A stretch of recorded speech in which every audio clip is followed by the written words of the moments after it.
윤석열 대통령이 어제 23번째 민생 토론회를 했습니다. 용인에서 했습니다. 그리고 나서 이제 선거가 본격적으로 이번 주부터 시작이 되니까 아마 당분간 선거 끝날 때까지는 민생 토론회를 잠정 중단할 것 같습니다. 23번의 민생 토론회에서 윤석열 대통령은 1,700명 가까운 국민들을 만났습니다. 그리고 350여 건의 정책을 이미 했거나 지금 추진하고 있습니다. 13세 최연소 13세 중학생부터 88세의 어르신까지 1,700여 명의 토론 참가자들 중에서 직접 대통령 앞에서 마이크를 잡고 발언을 한 국민은 220여 명입니다.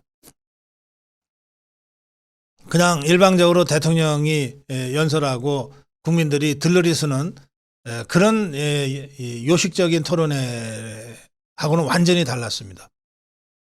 그리고 연초부터 부처별 업무 보고 대신에 국민과 직접 토론하면서 현안을 챙기겠다고 하는 현안 중심의 민생 토론회로 교체를 한 것도 윤석열 대통령의 지시입니다. 윤석열 대통령은 이 민생 토론회를 통해서 부처 간 벽을 완전히 없애버리고 국민과 직접 눈을 맞추고 국민 눈높이에서 국민이 어려움을 느끼는 현안들을 현장 중심으로 해법을 찾고 해결해 나가는 새로운 형태의 국정운영 방식을 선보였고 23차례에 걸친 지속적이면서도 일관성 있는 행보를 통해서 그것을 정착시켜냈습니다. 그런데 윤석열 대통령이 이 23차례의 민생 토론회에서 체감도가 아주 높은 국민 체감도가 높은 이 정책들을 쏟아냈는데 이거 대통령이 국정운영을 해나가는 과정에서 쏟아져 나온 어젠다들이고 이슈들 아닙니까? 근데 이것은 대통령과 한 몸이 되어 있는 집권당의 입장에서는 바로 그것이 총선의 공약일 수밖에 없는, 그리고 당장 후보들이 지역에서 유권자들과 접촉을 했을 때 우리 이거 합니다, 이거 할 겁니다라고 얘기할 수 있는 것들이거든요. 대통령이 민생토론회에서 했던 것만큼이나 확실한 근거 있는 그런 공약이 또 어디 있겠습니까? 대통령이 하겠다고 했다. 이게 여당이어야 되는데 지금 국민의힘은 대통령 민생토론회는 민생토론회, 우리 국민의힘은 국민의힘, 완전히 따로 놀고 있습니다. 어느 후보도 어느 지도부도 대통령의 민생토론회를 집권여당으로서 제대로 팔로우하겠다고 하는 제대로 된 이 정신을 가지고 집권당으로서 이것을 팔로우하고 있는 정치인들이 단 한 명도 눈에 보이지 않았습니다. 그래서 제가 이렇게 오늘 칼럼을 합니다. 제가 지금부터 23차례에 걸친 윤석열 대통령의 민생토론의 주요 내용을 정리해 드릴 겁니다.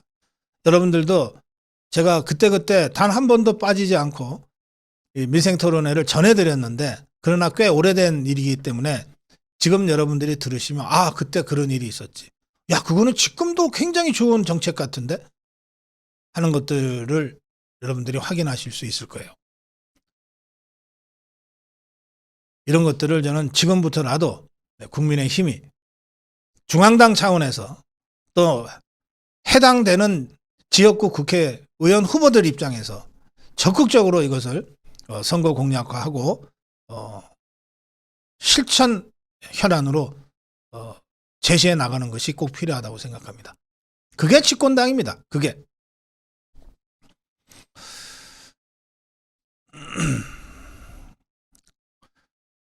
어제 민생토론회를 이제 잠정 중단하기 직전 마지막 토론회를 하면서 윤석열 대통령은 이런 얘기를 했습니다. 저는 우리 국민과 지역 주민, 관계 공무원, 전문가 여러분과 이렇게 민생 토론하는 시간이 가장 즐겁습니다. 저는 지금까지 선거 때 말씀드린 국정과제 판을 사무실에 만들어 놓고 있고 지역의 작은 공약까지 다 챙겨서 100% 이행하고 퇴임할 생각입니다. 민생토론도 그 연장선에서 제 공약과 국정과제를 이행하는 점검 행사라고 할 수 있습니다. 국민 곁으로 더 가까이 다가가 지역 현안과 민생을 챙기겠다는 정부의 의지를 민생토론회에 담았습니다. 중앙정부가 아무리 좋은 정책 마련하더라도 시민이 처음 만나는 정부기관은 기초단체 아닙니까? 일자리, 주택, 보건, 복지 이 공공서비스들이 제대로 펼쳐지지 못하면 결국 시민들의 혜택을 누릴 수 없는 겁니다. 그런 점에서 앞으로도 민생토론회를 통한 국민과의 소통, 현장에서의 문제 해결은 계속하겠습니다. 이렇게 이제 어제 23번째 민생토론회에서 마무리 인사를 이렇게 했어요. 자, 이제부터 그동안 있었던 23차례 민생토론회에서 나온 체감도 높은 이 주요 정책들을 제가 환기시켜 드리겠습니다. 공매도 금지입니다. 개인 투자자의 피해를 막기 위해서 공매도 금지를 선언했습니다. 그리고 뭐 그래봤자 선거 끝나면 공매도 풀 거야. 그거 아니다. 6월까지 한시적으로만 금지하고 선거 끝나면 풀 거라고 주장하는 사람들이 있는데 절대 그렇지 않다. 부작용을 완벽하게 해소할 수 있는 이런 전자 시스템이 확실하게 구축되어야 풀 것이다. 공매도 전면 금지한다. 금투세, 금융투자소비세도 폐지한다. 다만 이거는 법 개정해야 되기 때문에 총선에서 이기면 금투세 폐지하겠다. 재개발을 확 풀겠다. 국민이 바라는 주택을 주제로 열린 민생토론회에서 재개발, 재건축에 대한 규제를 아예 확 풀어버리겠다고 선언했어요. 30년 이상 노후화된 주택은 안전진단 없이 노후도만으로 재개발, 재건축 가능하게 하겠다. 이거는 우리나라 재개발, 재건축 역사에 획기적인 한 획을 긋는 선언입니다. 안전도 없다 이제. 안전도 검사 같은 거 안 하겠다. 위험하다고 진단 나오면 경축이라고 프래카드 붙이는 이런 우픈 현실은 더 이상 두고 볼 수 없다. 안전도 검사 없이 노후도만으로 재개발, 재건축 할 수 있도록 하겠다. 또 용적률도 최대 500%까지 상향시키겠다. 공공이주전지를 우선 조성하겠다. 다주택자를 집값 올리는 부도덕한 사람이라고 징벌적 과세를 해온 노무현 문재인 정권 정말 잘못했다. 그런데 그 피해는 결국 서민들이 입게 되는 것이다. 중과세를 철폐해서 서민들, 임차인들이 혜택을 입도록 하겠다.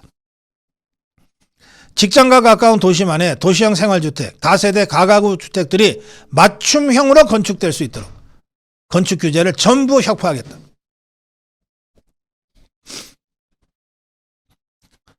상속세가 과도한 할증 과세라고 하는 데 대해서 국민적인 공감이 있다. 소액주주는 주가가 오르면 이득을 보지만 이런 상속세 할증 과세 때문에 대주주 입장에서는 주가가 너무 올라가면 상속세가 어마어마하게 나오기 때문에 거기에다가 할증까지 물기 때문에 기업 승계가 안 된다. 재벌 대기업이 아니더라도 웬만한 상장기업들이 가업 승계한다든지 하는 경우에 이게 너무너무 힘든 부담으로 오는 것이다. 그래서 우리나라에 독일과 같은 백년 기업이 없고 강소기업이 없는 것이다. 이 과도한 상속세제 그리고 할증 과세 이게 결과적으로는 우리 중산층과 서민들한테 피해를 준다. 이런 코리아 디스카운트를 근본적으로 해결하기 위해서 상속세 대폭 완화를 추진하겠다.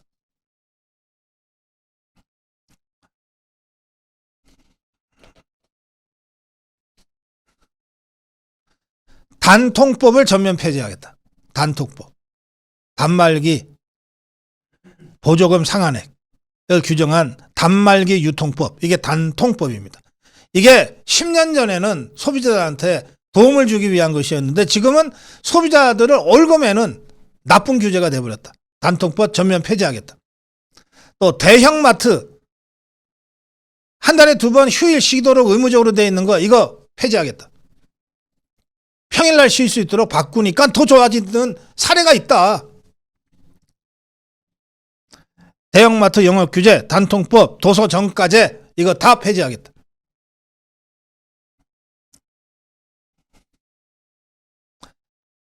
앞으로 3년간 1,500여 개의 행정 서비스 서류를 완전 전산화해서 없애버리겠다. 향후 3년간 1,500개 행정 서비스 구비 서류 완전 전산화하겠다. 각종 증빙 서류 준비 없이 간편하게 신청할 수 있는 여건을 조성하고 불필요한 인감 증명 디지털 인감으로 전환하겠다. 2035년에 15,000명 부족한 의사 수급 상황 고려해 2025학년도부터 의대 입학 정원을 확대하겠다. 의료개혁도 바로 이 민생토론의 주제 중에 하나로 제시됐던 겁니다. 전공의의 연속 근무 시간 줄이고 의료기관을 전공의가 아니라 전문의 중심으로 개편하겠다는 얘기도 이미 그때 나왔습니다. 돌봄. 부모 돌봄을 국가 돌봄으로 전환하겠다. 전국 2,000개 학교 올 상반기부터 그리고 전체 학교 2026년까지 저학년에서 초등학교 고학년까지 전부 늘봄 학교 혜택을 누리도록 하겠다. 그래서 개인 돌봄, 부모 돌봄을 국가 돌봄으로 전환하겠다. 부모가 알아서 케어하던 시대가 아니다. 이제는 공적인 퍼블릭 케어가 필요한 시대가 됐다. 그 다음에 자영업자와 소상공인들 228만 명에게 1인당 100만 원씩 총 2조 4천억 원의 이자를 환급해 드리겠다. 법률 개정 없이 정부가 대통령령만으로 할 수 있는 최대치가 바로 2조 4천억이다. 간이과세자 기준을 연 매출 8천만 원에서 1억 400만 원으로 대폭 올리겠다. 간이과세자 기준은 뭐냐면 자영업을 하는데 매출이 얼마 안 돼요. 그럴 경우에도 국세청에 그 복잡한 세금 신고를 통해서 세금을 내지 않고 간이과세자 기준에 부합하면 세금을 안 매겨주는 제도입니다. 이것이 8천만 원까지가 기준인데 이거를 1억 400만 원까지 매출일 경우에 간이과세자로 처리해 주겠다는 거예요. 그러면 더 거둘 수 있는 것을 덜 거두는 방식으로 정부가 뿌리는 건 아니지만 더 거둘 수 있는 거를 덜 걷는 방식으로 이 계층 영세 자영업자들한테 2조 400억 원의 이자를 환급하는 효과가 있다. 이거는 대통령령만 고쳐서도 되는 것이다. 또 126만 명의 소상공인들한테 20만 원까지 전기요금을 감면해 드리겠다. 요즘 몇만 원이면 그러면서 선량한 자영업자 대책도 이 자리에서 나왔어요. 요즘 몇만 원이면 위조 신분증 만들 수 있다고 한다. 나이 속여서 술, 담배 구매해도 판매자를 처벌하게 돼 있는데 이거 한 차례만 적발돼도 영업 중지 2달 2개월이라는 가혹한 행정처분이 뒤따라온다. 자, 그리고 나서 자영업자 스스로 무고하다는 것을 증명해야 풀어준다는데 이렇게 해서 수많은 선량한 자영업자들이 피해를 보고 있다. 앞으로 자영업자가 신분증을 검사하고 있는 CCTV 화면만 확인이 돼도 휴대폰 카메라만 확인이 돼도 행정처분을 받지 않도록 하자. 판매자가 의무를 다 한 것 아니냐. 그걸 위조해서 속이는 사람들까지 어떻게 잡아내냐. 편의점 점주들이 무슨 형사냐 탐정이냐 아니지 않냐. 최소한의 의무를 다 하면 행정처분 하지 않도록 하자. 그리고 영업정지 2개월 너무 과하다. 일주일로 줄이자. 이런 게 민생토론에서 윤석열 대통령이 구체적으로 제시하고 실행이 된 정책들이에요. 미래세대 과학 연구자들에게 연구와 학업에 매진할 수 있는 지원체계 구축을 얘기하면서 전일제 이공계 국가연구 개발에 참여하는 전일제 이공계 대학원생들입니다. 그러니까 연구 프로젝트에 참여하는 전업적으로 참여하는 이공계 대학원생들의 경우에는 석사는 한 달에 80만 원, 박사는 한 달에 110만 원을 국가가 지원하는 거예요. 생활비로. 이게 과학기술계 20년 수건이었던 대학원생 연구생활 장학금입니다. 이거 본격적으로 한다. 그린벨트 해제도 이 민생토론회에서 나왔습니다. 고도가 높거나 경사가 급해도 무조건 개발할 수 없게 절대농지로 막았던 것이 그동안의 그린벨트였는데 이제 이런 획일적 규제 없애겠다. 철도역이나 기존 시가지 주변의 인프라, 우수한 땅은 보전 등급이 아무리 높더라도 경제적으로 활용할 수 있도록 기준을 내리겠다. 원전 정상화 원년을 넘어서 원전 재도약의 원년으로 삼겠다. 예, 창원에서 윤석열 대통령 선언했어요. 3조 3천억 원 규모의 원전 일감과 1조 원 규모의 특별금융 지원. 그냥 계약하는 게 아니라 선지급까지 하겠다. 원전 생태계 돌아갈 수 있도록 먼저 돈부터 풀겠다 이거예요. 원전 산업이 계속 발전할 수 있도록 소형 모듈 원자로 SMR 포함한 원전 산업 지원 특별법 제정하겠다.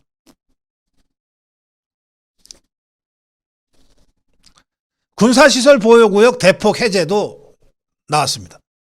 안보에 지장을 주지 않는 범위에서 주민 수요를 적극적으로 검토해 군사시설 보호구역을 대폭 해제하겠다는 겁니다. 전국적으로 해제되는 군사시설 보호구역 규모가 1억 300만 평이에요.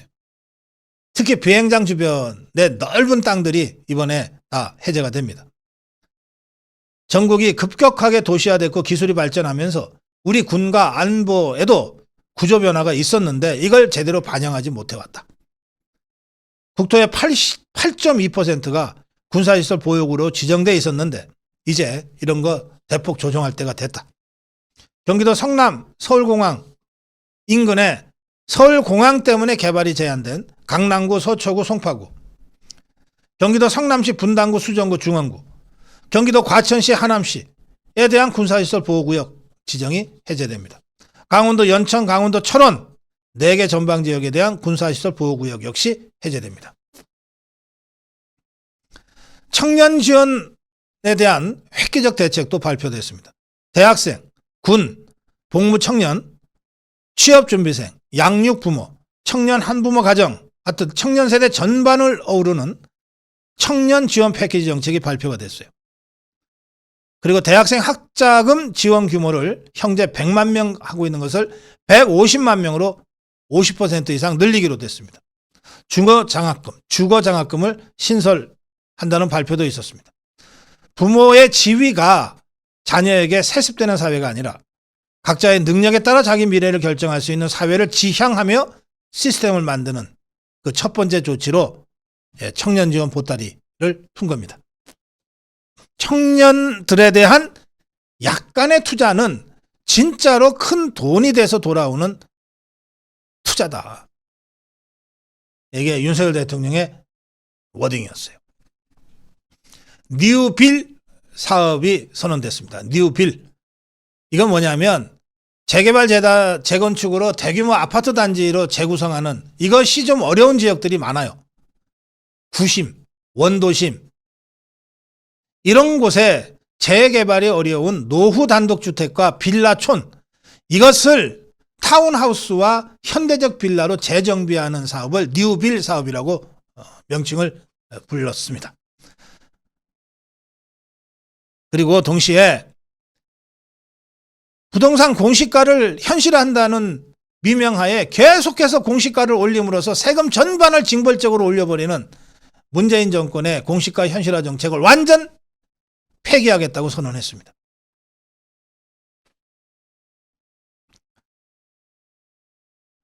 어르신들을 위한 공공임대주택 3,000호 그리고 재택의료센터 200개, 250개 확대도 나왔습니다.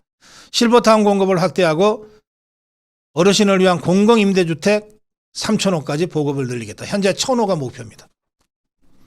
이것이 전 국민을 대상으로 한 민생 토론회에서 나온 체감도 높은 민생 정책들입니다. 어느 것 하나 우리 국민들이 반색하고 반기지 않는 뉴스가 없습니다. 왜 이런 것들을 국민의힘이 적극적으로 선전하지 않습니까? 이런 걸 하겠다는 건데. 한동훈이 뭐라 그랬습니까? 야당은 약속하지만 우리는 실천한다면서. 이걸 실천하는 것 아닙니까? 윤석열 대통령의 민생 토론회에서 제기된 이런 중요한 체감도 높은 민생 정책들을 국민의힘이 앞장서서 실천한다고 선언하고 알려야 되는 것 아닙니까?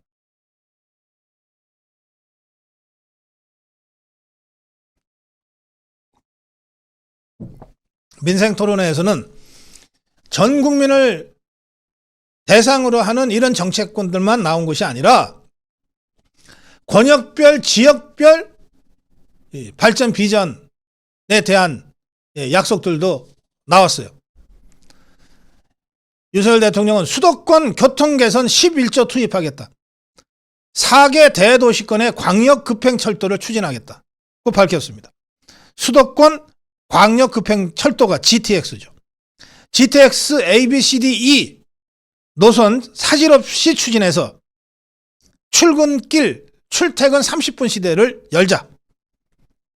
그리고 지방에서도 GTX급 고속광역급행철도 서비스를 누릴 수 있도록 부산, 광주 등 4개 대도시권의 광역급행철도를 추진하겠다고 밝혔어요. 이걸 하기 위해서 11조 예산 투입하겠다고 밝혔습니다. 여기에 해당되는 수도권과 이 대도시 광역권에 연관되어 있는 지역구만 여러 수십 개가 될 겁니다.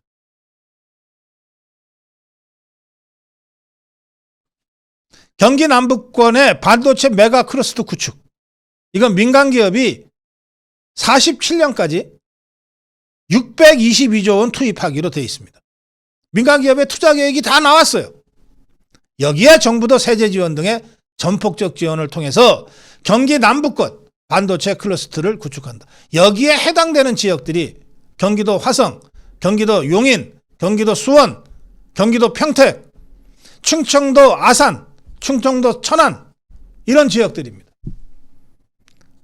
국회의원 지역구로는 20, 30개 가까이 되는 지역이 반도체 메가 클러스터의 영향권 하에 들어가 있는 선거구들입니다. 왜 이걸 쓰지 않습니까?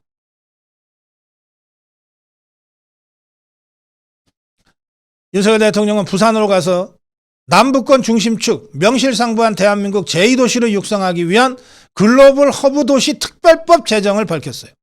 그러면서 현안인데 해결하지 못하고 있었던 산업은행 부산 조속 이전을 다시 한번 강조했습니다. 부산을 금융 물류 허브 도시로 업그레이드 시키기 위한 핵심 어젠더 중에 하나가 산업은행 부산 이전입니다. 이 문제를 대통령이 직접 챙겼던 거예요. 이거는 부산 18개 선거구 모두가 다 관계되는 어젠더입니다. 울산에서 윤석열 대통령은 그린벨트를 과감하게 풀겠다라고 울산 시민들에게 약속한 바 있다고 환기하면서 오래된 산업구조 혁신과 낡은 교통인프라를 재구축하기 위한 그린벨트의 과감한 해제를 다시 얘기했어요. 또 그런가 하면 대구에 가서는 로봇과 미래 모빌리티 산업 중심으로 대구를 육성하겠다. 대구 경북 신공항 차질 없는 추진. 대구가 전통적으로 강점을 가진 기계, 금속, 부품 산업 토대로 로봇과 미래 모빌리티 산업을 이끌어가게 될 것이다. AI와 빅데이터와 R&D 전쟁기지로 대구가 도약하도록 하겠다. 인천에서는 이렇게 얘기했습니다. 인천공항 4단계 확장 공사를 올해 10월에 완료하겠다. 글로벌 메가 허브 공항으로 발돋움 시키겠다. 인천국제여객 터미널 배후 부지에 리조트 호텔, 쇼핑몰 등 문화상업시설을 유치해서 글로벌 미항으로 키우는 인천 골든하버 프로젝트를 상반기에 착수하겠다. 철도, 고속도로 지하화, GTX 공사를 신속하게 추진해서 관문도시, 글로벌 도시라는 인천의 위상에 걸맞게 키우겠다. 인천 13개 선거구 모두가 다 해당되는 어젠더입니다. 경인고속도로와 경인선 철도 지하화 조속히 추진하겠다는 정책 발표도 다시 한번 환기했습니다. 윤석열 대통령은 광주에서 영암 아우토반 건설을 제시했어요. AI 자율주행 테스트베드 역할을 영암에서 할 수 있다고 하면서 광주 승천 IC와 영암 서호 IC 47km 구간을 총 공사비 2조 6천억 원을 들여서 시속 140km 이상 무제한으로 달릴 수 있는 한국형 아우토반을 건설할 계획을 발표했어요. 이 지역이 아마도 거의 직선 코스일 겁니다. 그리고 아우토반은 속도 제한이 없는 게 아닙니다. 최저 속도 제한이 있어요. 여기서는 늦게 달리면 위험하기 때문에 몇 킬로 이상으로 달리게 되는데 최고 속도는 제한이 없는 거예요. 140km 이상이면 200이든 230이든 달릴 수 있다는 거예요. 이런 아우토반 구간을 47km 건설하겠다. 윤석열 대통령은 어제 용인에서 용인 특례시를 찾아서 특례시 지원 특별법을 얘기했습니다. 지금 100만이 넘는 특례시가 경기도 용인, 경기도 수원, 경기도 고양, 경상남도 창원 이렇습니다. 이 4개의 특례시다운 행정을 펼칠 수 있도록 특례시 지원 특별법을 제정해서 특례시가 보유한 권한을 확대해 주겠다고 밝혔습니다. 자, 제가 지금 23차례에 걸친 윤석열 대통령의 민생 토론회를 전 국민을 대상으로 하는 주요 정책과 각 권역과 지역에 연관이 되는 지역별 정책으로 나눠서 설명드렸어요. 그 어느 것 하나 윤석열 정부의 국정운영 철학에 맞지 않는 정책이 없고 그 어느 것 하나 국민 체감도가 매우 높지 않은 것이 없어요. 국민의힘에서 다른 총선 공약을 준비했다 하더라도 그 총선 공약보다 훨씬 더 체감도가 높은 훌륭한 정책들이에요. 그런데 국민의힘이 지금 총선 공약 제대로 준비 안 돼 있는 것 같아요. 그렇다면 더욱이나 윤석열 대통령이 연초부터 23차례에 걸쳐서 국민 토론을 통해서 이미 입증하고 이미 실행하고 있는 정책들입니다. 한동훈이 야당은 약속하나 우리는 실천한다고 했지 않습니까? 여당의 강점을 전면으로 내세워서 윤석열 대통령이 연초부터 23차례에 걸쳐서 수십 개의 체감도 높은 민생정책들과 권역별 비전들을 제시를 해놨어요. 이걸 제대로 소화시키고 이걸 제대로 하는 집권당이 되겠다고 하는 것만으로도 국민적 지지를 이끌어낼 수 있습니다. 이재명을 공격하고 더불어민주당을 공격하는 것과는 별도로 우리는 이런 거를 하는 집권당입니다 라고 하는 발전 비전에 대한 대안 제시도 해야 되지 않겠어요?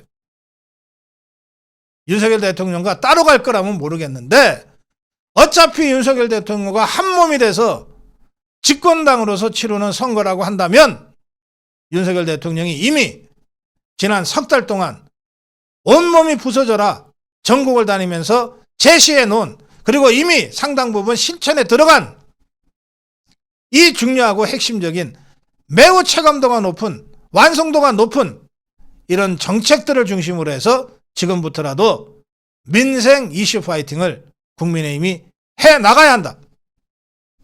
이 점을 제가 강조 환기시켜 드립니다.